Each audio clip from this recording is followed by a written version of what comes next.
Hello and welcome to World Talks here on TVP World with me, Ashim Kumar.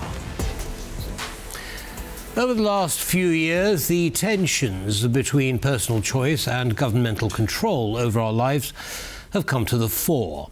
Is this a new phenomenon or something which more people are becoming aware of due to the expanded media landscape? Well, what are the risks and rewards associated with each state?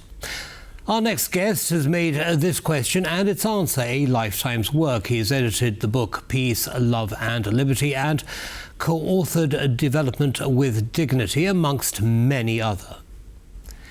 He's also Executive Vice President for International Programs at the Atlas Network. Please welcome Dr. Tom G. Palmer. Dr. Palmer, welcome to TVP World, and thank you so much for taking the time. Thank you.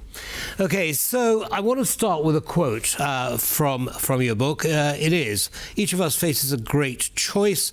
Do I calmly accept a system of state control, or do I defend self-control?" Can you explain that for us?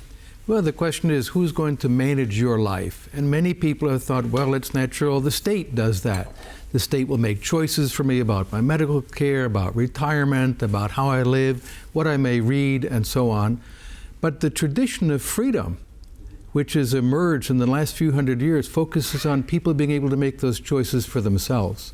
Religious freedom, freedom of how you want to live, all of those things, where you want to work and so on, should be individual choices. Unfortunately, the state always wants to take more power from us.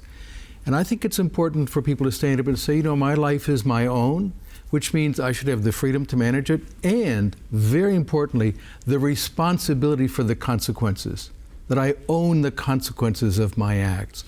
And that, I think, is a really defining issue, and we face it today as it's been faced by previous generations. It's a battle that always has to be fought. Right.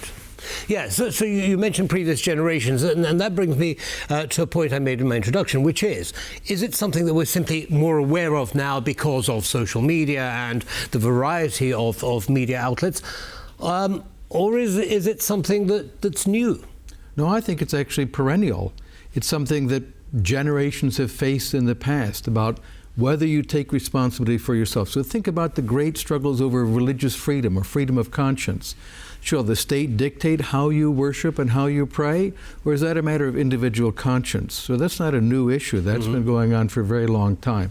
But now we face it in so many areas of life where the state comes in and says, we'll dictate your medical choices, we'll dictate your choices about retirement savings, all of those sorts of things.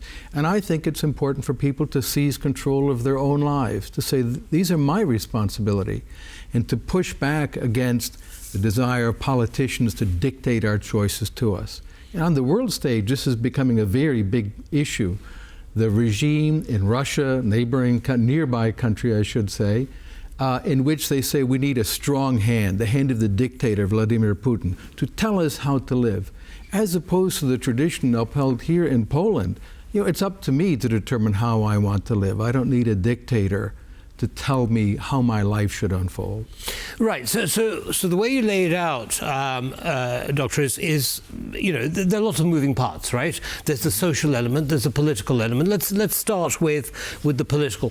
Why is it that the government is taking greater and greater control over our lives? Is it to look after us, or is there some other reason? Well, it's usually presented as, we'll do a better job than you can of managing your life. But it turns out experience shows that's not the case, because the costs and the benefits typically fall on different groups. If people are able to, as economists say, internalize the externalities, it means if you take an action that has an impact, you bear the consequences, whether they're positive or negative. It generates better people. And one of the issues that is at the core of this is that displacing people's responsibility diminishes their ability to be moral agents. In other words, a society of freedom generates better people.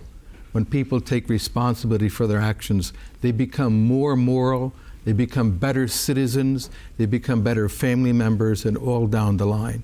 So about being better people is about seizing our freedom to manage our own lives. Understood. Now, you mentioned responsibility a few times. Explain that, and why isn't it happening? Well, take the question about being held accountable for your acts. This is really a key element. Look at business, for instance. If you're running a business, you do a good job, you make profits. If you do a bad job, you make losses. When the state comes in and subsidizes it, says, oh, you're too big to fail, we can't allow that to happen, we'll subsidize you, you end up making worse decisions. And so instead, having a free market economy in which if you're successful, you make money, and if you're not successful, you lose money, you should be doing something else, generates a much better feedback. But when the government comes in, as it has in so many countries, and says, no, you can take risks. If they turn out well, you're rich. If they turn out badly, the public will pay. This generates what we call perverse incentives for bad decision making. You want good decisions, make sure that the responsibility is borne by the person who makes the decisions. Right. Okay. So as you were speaking, I kind of thought back to my childhood, if I may, for a minute, and it just seemed to me that at that time, we were always being told as children, you are responsible, take responsibility. Has that changed? Unfortunately, sometimes when people become adults, they found, well, the state says we'll take responsibility for your retirement, for example. The consequence of this is these pay-as-you-go systems around the world that are now broke. They're bankrupt. They're giant Ponzi schemes or chain letters, in effect. And we face massive unfunded liabilities. So because people allowed the state to say, we'll make your retirement decisions for you, we're leaving the next generation with mountains of debt, mountains and mountains of debt, the unfunded liabilities of these state pension systems. Right. It's unfair, it's unjust, and it's because people said, yes, we'll allow someone else to make those decisions for us. Why? So we're kicking that problem down the road. Future generations are going to pay the price. But why is government doing that? What's the motivator or the motivating factor?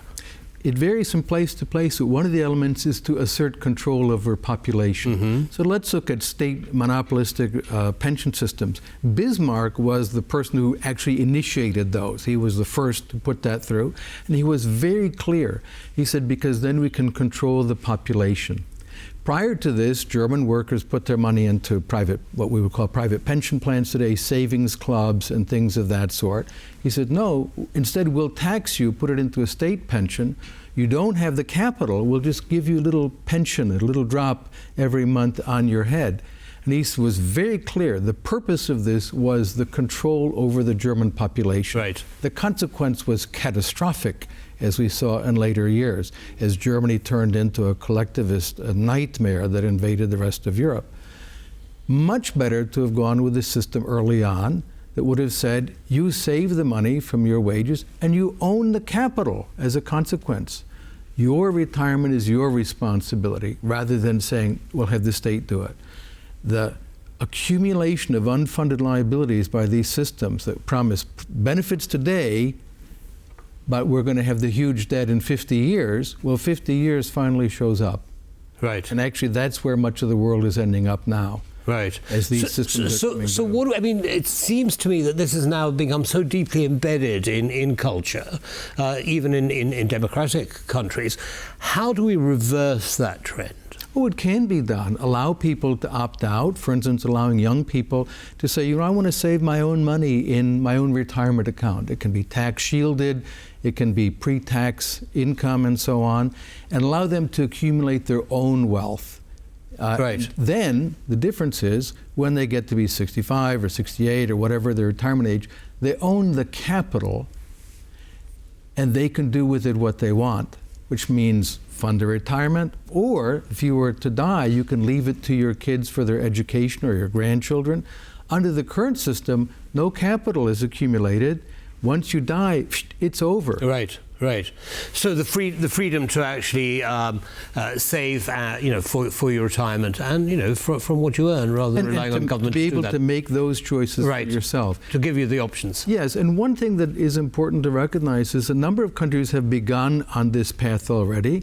So the Scandinavian countries have much more options in retirement and savings and healthcare than they did in the 70s and 80s. Right. But most people's perception is frozen in that period many decades ago. They hit the wall. There was a massive crisis, let's say in Sweden, 1990, 1994. As a result of large government control. Huge government control, massive taxes, huge transfers, and they couldn't afford it. And they began to have an adult conversation about this issue, and they're in much better shape as a consequence. More of the world should look to Sweden for what they did after the failures of big government. Right. And look to the reforms that saved them from those problems. Understood. Now, in the last minute or so that we have left, Dr. Palmer, you brought along to share with us your latest book. What's the main thesis of your book? Well, self-control or state control, so I wrote it in English, but I'm so happy there's a Polish translation. It really warms my heart to see that. And the thesis is that this is an act one should take both personally but also politically, to go into the political arena and say, we want freedom of choice and responsibility rather than smothering state control. Understood. So take personal control over your lives. Thank you very much indeed, Doctor. Unfortunately, we've run out of time on this one, but do come back and see us again. Thank you so much. Thank you. And that's all from us in this episode of World Talks. Don't go away. As always, lots more coming up. Goodbye.